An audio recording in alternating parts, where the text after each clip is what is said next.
操作，或者用同一隻手連續做一連串動作先得。再加埋緊接住3秒之後嘅推桿同埋大幅度滾轉動作，呢一連串嘅動作絕對唔可能係操作失誤。佢剩低嘅可能性就只係得一個。佢下一個要問嘅問題就係、當時駕駛艙入邊嘅人到底係機長推桿、副機長拉翻飛機，定係副機長推桿？機長係咪救緊嘅飛機呢？呢度就要講下駕駛艙入邊嗰3個人啦。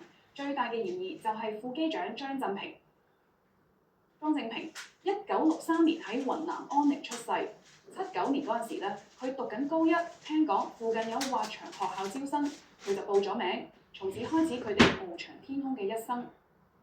1985年，佢加入咗啱啱成立嘅雲南省航空公司，就係後嚟東航雲南分公司嘅前身。之後，佢哋去美國西雅圖參加波音總部嘅培訓，成為中國最早